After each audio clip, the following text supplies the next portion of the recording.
Well, hello everyone, we are finally back for 2025's Elimination Chamber predictions.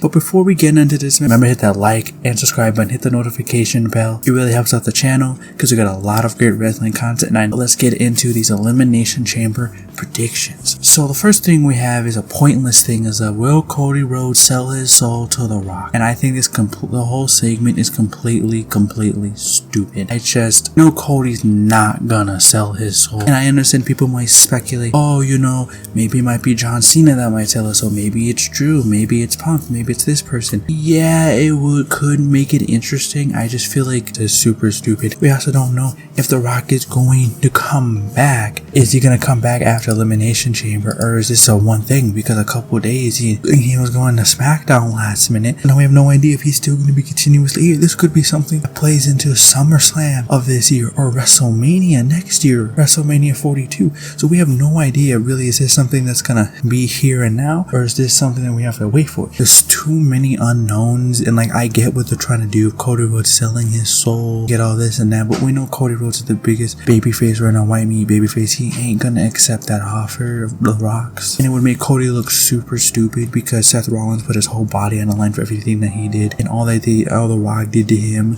by whipping him with a weight belt, him talking about his mom, making him bleed left and right, pinning him in the main event of WrestleMania Night 1, all of that stuff for him to join him. That'd be so stupid. I don't know. I just don't really feel like nothing's gonna really come up this, because The Rock likes to change things last minute, likes to do things last minute. So I don't really see much coming out of this segment, but it could prove me wrong. Then we get into our first match of the night, and it's Tiffany Stratton taking Trish Stratus versus Candice LeRae and Nia Jax. Don't get me wrong, it's always cool to see Trish Stratus wrestle. It's great to always see her. She's great. Even her being the hometown girl, and then Tiffany Stratton being the champion. Every time we're in international crowds, Tiffany Stratton is crazy over. Happy for Nia Jax because she has been super amazing, and her being another PLE. Same time to someone as underrated, super underrated as Candice LeRae getting on a PLE is always great. Just kind of feel like this is a nothing match, like we could have did. There's just Tiffany Stratton one-on-one, and I get you want to preserve Nia Jax as a monster heel. At the same time, their story should have a conclusion. They had a whole feud with them having a match. They need to have their one-on-one match against each other, and I feel like this would have been a great way to give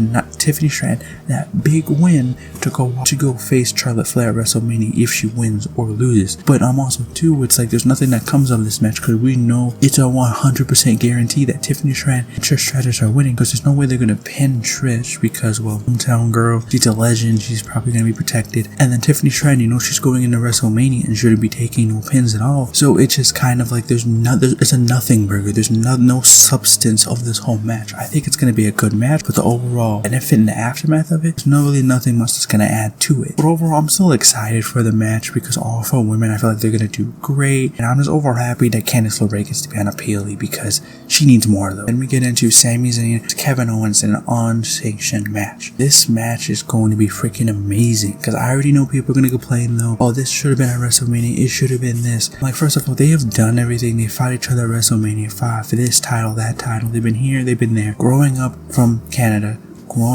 going through the whole indie circuit there, then going to WWE, facing all over the place there. For them now, hopefully should be the main event. Them facing each other at the main event Elimination Chamber in Canada in a great unsanctioned match. Because to me, I don't think this is going to be the end of their feud. I definitely do think, this is just a theory, I do think Sami's winning the 26 Royal Rumble, and they're going to finish off the last bucket list of main eventing at WrestleMania against each other. But that's for next year, and that's another video for another time. But I definitely do think that this is going to be a crazy, all-out crazy brawl of a match, because we see Kevin Owens is willing to take crazy spots, and I know Sami Zayn's willing to do the same thing. And I feel like this is going to be an all-out war of a match. The promos, the segments have been great leading up to it. Everything for this match has been great. I just don't see Sami Zayn winning, because they're already telling him of his injured neck. He's not medically cleared, and that's why he's on a sanctioned match. But also too, Kevin Owens took 2 big losses against Cody Rhodes, and he needs a big win, especially if he's going to potentially be feuding with what I think it's going to be his WrestleMania match of Randy Orton. So he needs the biggest momentum as he can get, because I think Sami Zayn is probably going to go face Karrion Kross at WrestleMania, which I'm fine with that. I think it's going to be an interesting match, and so I think Kevin Owens needs that big win. But I definitely do think though, biggest thing though, I think this match is I think if it gets the main event too, which it should, I think this match is going to be an all-out war, going to be an absolutely destruction destruction mess of a match. And I'm just really interested in how each spot they're going to play out. But for this match though, I definitely do think it's going to be a hard-hitting, destructive match. And I'm very excited for it. What I just mentioned a moment ago, to the looming factor of Randy Orton is when were Randy Orton's going to return, because we all thought it was going to be the Royal Rumble, but he didn't return there. So the next best spot is the Elimination Chamber match, which should probably be the main event. And like I said earlier, I think Kevin Owens is getting this win. I think Randy Orton will probably return after the match is won, after KO wins it. Maybe KO is trying to inflict more damage on Sammy, or maybe he's celebrating and that's when Randy Orton comes out. Yeah, there is still a possibility that during the match that's when Randy comes out, but I definitely do think it would be afterwards of him getting his revenge on Kevin Owens and then them finally igniting their feud leading into WrestleMania. But overall, this entire match I am super excited for. I think it's going to be a lot of fun, a lot of destruction, and I am so here for it. But I definitely do think Kevin Owens will get the win. Then we get into the first Elimination Chamber match, which is the Women's Elimination Chamber match. That is Naomi, Bianca, Bayley, Roxanne, Alexa Bliss, and Liv Morgan. I feel like every single woman has a reason to win it, an interesting case to win it. I don't feel like every woman's gonna win it. I feel like we can take out Alexa Bliss just because I feel like her WrestleMania build, even though it'll be interesting to see her against Rhea Ripley, I just think she's going to be involved with something with either facing the Wyatts like Nikki Cross or joining the Wyatts at a WrestleMania match. Bayley and Roxanne, even though Bayley, it would be cool to knock off another horsewoman for Rhea Ripley to face another horsewoman back-to-back WrestleManias of facing Charlotte, Becky, then Bayley. And even though it would be cool to see Bayley versus Rhea, I would personally be really down for that match at WrestleMania. I just don't see it happening because she's also currently in a feud with Roxanne Perez, and I think that is the WrestleMania plans for Bayley, is a match with Roxanne Perez. So you can cross her off, and then the same thing goes for Roxanne Perez. Even though, yeah, it would be a great way to boost up Roxanne Perez, and it would be interesting what story they would tell. Someone like Roxanne Perez to really give her that boost in that major platform of facing the mega uber over babyface of Rhea Ripley at WrestleMania. I think that'd be very cool, and I would love to see it. But I just feel like there's just so much uncertainty with that, and I just kind of feel like too, she's super deep and been locked in with this feud with Bayley, and I think that's going to be their crash course to WrestleMania. I just think that's going to be Roxanne's very first WrestleMania match, and I feel like there's no one else really that's going to be. So you can also cross off Roxanne Perez.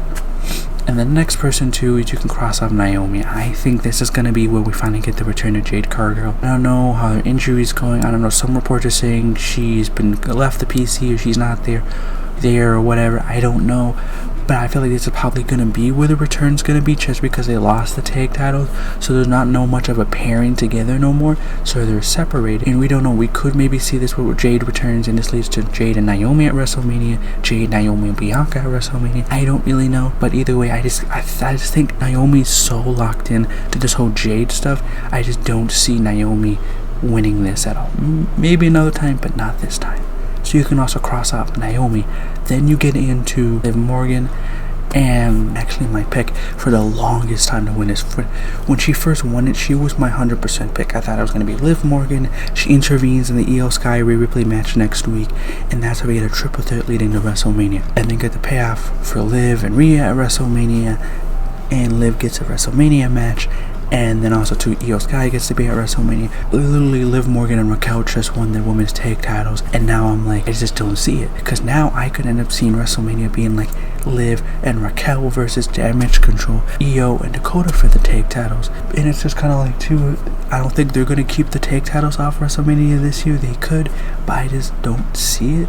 But also at the same time too, it's like, so what, you're just gonna ruin all the work of trying to build up these tag titles with Bianca and Naomi and not having Liv defend them at WrestleMania? So I just don't, I feel like her winning the tag titles crossed her off of winning it, and I just don't know if it would be the smart move now for her to win the tag titles and now win the chamber. I just feel like this kind of ruin it, and it's gonna cut off other WrestleMania plans for other people. So I don't know. And then the last person we get into is Bianca Belair, and she is my winner to win this. I think they might actually finally run Bianca Belair versus Rhea Ripley to see who's the best of the best. And not gonna lie, I want singles division women Bianca. I want her in the singles division. Even though, yeah, she's been great with Naomi and Jade in the tag division, I've been missing singles division Bianca Belair because Bianca Belair is so freaking talented. And I think if you want a big marquee WrestleMania women's match just like Tiffany and Charlotte, you run versus Bianca and Rhea Ripley. And they deserve a night one main event. They are the big enough star power and big enough match to do it. Even though I would have loved more build in like maybe next year's WrestleMania do it, I'm still fine if they do it this year because it's a big marquee match. Because you still have the looming question, would they put Io Sky in a tag match with Dakota at WrestleMania, or will Io Sky be in the triple threat? And this would be a women's triple threat of Bianca, Rhea, and Io. I don't really know. And Bianca is probably the best option you can have to go face Rhea Ripley, because it's either Bianca or honestly Liv that I think are the two highest candidates to win this year's Chamber. I wouldn't be mad at either winner, but I think Bianca Belair has the strongest case leading into the Chamber to win the Elimination Chamber this year. So I'm picking Bianca Belair to win the 2025 Elimination Chamber. Then we get into the men's Elimination Chamber match of Damian Priest, Logan Paul, Drew McIntyre, Seth Rollins, CM Punk, and John Cena. I think this one's a bit more easier than the women's to figure out, to eliminate some people, easily to figure out who to eliminate, because since Jey Uso picked Gunther, it kind of really limits who the actual people that might actually be facing Cody at WrestleMania 41. So I eliminate Logan Paul, my personal opinion, because I just feel like he already ran Cody versus Logan last year, so I just don't feel like that's gonna happen again. And then Damian Priest, he was just in a feud with Gunther for World Heavyweight Championship, and I don't know if they're still potentially teasing a Drew and Damian feud. And even though I would love to see Damian Priest as world champion again someday, I just don't feel like he's gonna be the one facing Cody at WrestleMania. Maybe that's like a SummerSlam match or something. And I think Drew is another person that's not winning it because he won last year. Even though he's a strong candidate, I just feel like maybe at Clash at Paris, SummerSlam, I feel like that's maybe where he might face Cody. I think he's a high favorite to dethrone Cody. I just don't see him winning it at all. And then another person too that's also a big elimination for me is Seth Rollins. I feel like his locked in WrestleMania match, even though I think it would be interesting to see him against Cody, is going to be Roman Reigns. I feel like they've talked about Roman Reigns has been out of action. He's not cleared because Seth Rollins took him on with that nasty double stomp. I just feel like Roman Reigns is maybe going to do a Shawn Michaels, or somehow he gets into the chamber and he's going to spear Seth Rollins and cost him Elimination Chamber match. And I just think that Roman Reigns doesn't have any plans except Seth Rollins, and they both seem like the most collision course and the two people that are going to collide at WrestleMania this year. And it just makes the most amount of sense leading from the Royal Rumble, what happened at the Royal Rumble, you know, the best spot at the Elimination Chamber for Roman to cost Seth. Then we get into John Cena and CM Punk, and I think John Cena ain't winning it. I just feel like they've been telling this desperation story of, oh, John Cena hasn't won a match in 1,000 and like almost 2,000 something days, and even though the Elimination Chamber and the Royal Rumble are the most two easiest ways for him to honestly win it, it's just that he's not believable enough. Especially I still can't even believe him to go up against Cody Rhodes because the dude hasn't won a match in 2,000 days. How am I going to believe him to win the Chamber, then go on to have the ability to beat Cody Rhodes at WrestleMania? He's just not believable enough to do that. But then also too, there's just that I feel like John Cena's probably, I think SummerSlam is maybe where he's going to win it. I could see them building this moment up a lot longer, telling the story of getting it maybe potentially more and more desperate, teetering if will John Cena actually turn heel, which we know he won't, but teetering that idea to eventually where he will finally end up winning that title. And I just feel like also too, you have the looming factor of Logan Paul. Even though, yeah, we don't really know what Logan Paul's direction is, if it would be AJ Styles or John Cena, but Logan Paul has a very track record is that the Elimination Chamber is where it starts his WrestleMania feuds. 2 years ago, it was Seth Rollins, costing Seth Rollins Elimination Chamber. Last year, costing Randy Orton the Elimination Chamber. He has a consistent basis of where whoever he costs ends up being his WrestleMania match, and that could be the where John Cena finally beats one thing off the list, and that finally gets a, even though we don't like Logan Paul, it still would be a big win for someone like John Cena who hasn't won a match in 2,000 days to get that big, finally get a singles win over the likes of Logan Paul and really direct him in the right direction leading into the rest of the year of him trying to go after the 17th world title. I think that's just a better direction. Even though, yeah, it'd be cool to see him in the main event of his last WrestleMania, I just don't want to see him lose in his last WrestleMania. So I feel like Logan Paul is probably the best option to cost him it, and I feel like that leads all of it to CM Punk. I just feel like there's already a great story, you know. They've already showed it too, that CM Punk even saying, I won't stab you in the back, I will stab you in the front. And I feel like there's just a great story of, you know, the championship and being that prestigious champion and leaning on the lineage of the championship. Everything is weighing heavy on Cody. It's starting to get to him. And someone like CM Punk, no, I'll take that burden off of you. I'll be champion. CM Punk wanted to be champion again, but also to him too, it's getting too much to you, like how we saw Cody acting at the Royal Rumble. I think it's already a great story, and there's so much you can tell between Cody and CM Punk. It's a great story between two great wrestlers. I think it would be a great feud and a great match and great stories to tell. Plus two, it will finally give CM Punk his well-deserved WrestleMania main event that he's been deserving for a long time. And plus two, against a great opponent. And I think overall it'd just be it'd be the best choice and the best story for Cody leading into WrestleMania. CM Punk has the best odds and makes the most amount of sense going into WrestleMania against Cody Rhodes by winning the Elimination Chamber. I just feel like he's the best choice, the best odds-on favorite to win this year's Elimination Chamber. So I am choosing CM Punk to win the 2025 Elimination Chamber. Now these are all my thoughts and predictions on who I will think win every single match and every chamber match this year. Let me know down in the comments, who do you have winning every match on this card, and who do you have winning this year's Elimination Chamber? Let me know down in the comments down below. Hit the like and subscribe button, and you'll have to wait and see what will be the results in the aftermath of Elimination Chamber, because this will lead to the direction, to the road to WrestleMania. We'll just have to wait and find out. But that is all for me, and I'll see you all in the next one.